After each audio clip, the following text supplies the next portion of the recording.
Pernah satu malam tuh kami cuma bawa pulang Rp15 dan Rp15 itulah untuk saya isi minyak.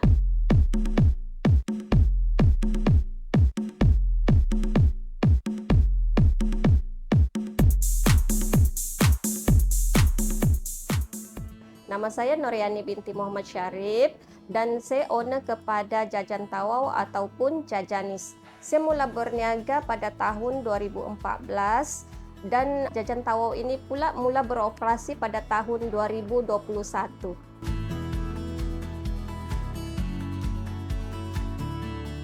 Oke, di sini merupakan tempat pemprosesan produk-produk yang akan dibawa ke gerai Jajan Tawau di Pasar Besar Tawau, di mana saya mempunyai sebuah gerai di Pasar Besar Tawau bernama Jajan Tawau ataupun signboard Jajan Tawau berwarna kuning.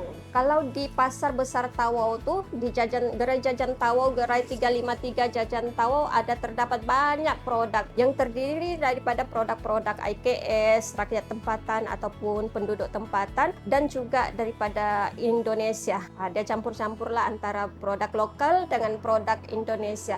Tapi kalau di kedai ini, di tempat pemprosesan ini cuma kami memproses beberapa jenis produk lah, contohnya keripik pisang, keripik ubi, belinju karamel, dan ada beberapa jenis lagi lah untuk dijual di gerai itu. Dan 70% ataupun 30% dari tempat pemprosesan ini kami jual sendiri di gerai kami di Pasar Besar Tawau.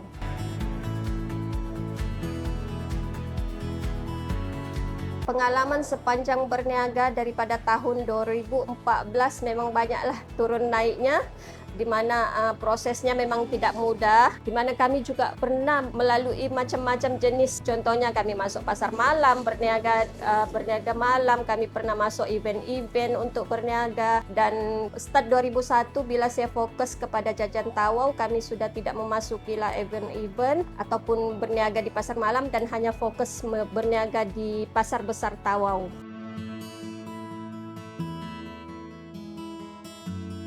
Perjalanan paling berat adalah pada tahun 2019, di mana kami cuma fokus berniaga di pasar malam, dan pada masa itu bisnis pasar malam tidaklah memberikan pulangan yang banyak. Pernah satu malam tuh kami cuma bawa pulang Rp15 dan Rp15 itulah untuk saya isi minyak. Rp15 itulah juga untuk saya belikan susu anak. Rp15 itulah juga saya gunakan untuk membelikan pampers anak. Tahun 2019 merupakan tahun yang betul-betul struggle untuk saya. Kemudian pada tahun 2021 baru bisnis saya berubah dan saya fokus kepada Jajan Tawau. Sejaklah hendak sudah fokus dengan pasar malam.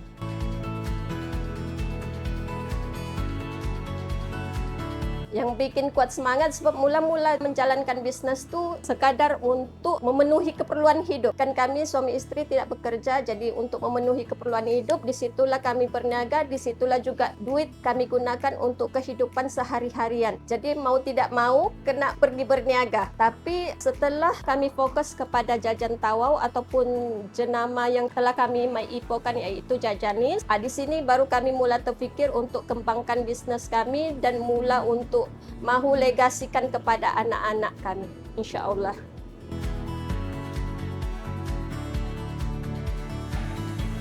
Harapan untuk Jajan Tawau, semoga Jajan Tawau dikenali bukan sejak di Tawau tapi di seluruh Sabah dan juga untuk Semenanjung. Jika ada orang-orang Semenanjung ataupun orang-orang KK yang ingin bercuti ke Tawau ataupun ke Semporna, bolehlah ke gerai Jajan Tawau yang berlokasi di Pasar Sri Tanjung, gerai 353 Jajan Tawau. Boleh beli oleh-oleh daripada Jajan Tawau untuk bawa pulang ke KK ataupun ke Semenanjung.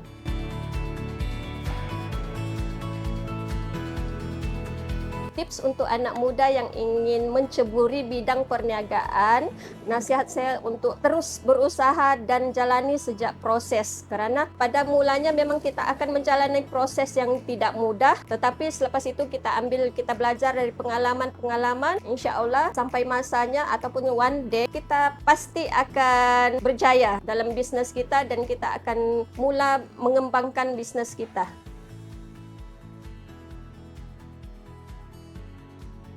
Oke, jika ingin mencari Jajan Tawau, bolehlah ke Facebook fanpage Jajan Tawau yaitu Jajan Tawau juga, ataupun ke TikTok Jajan Tawau, dan nomor telepon untuk dihubungi, nomor telepon WhatsApp yaitu 0111 673 7769.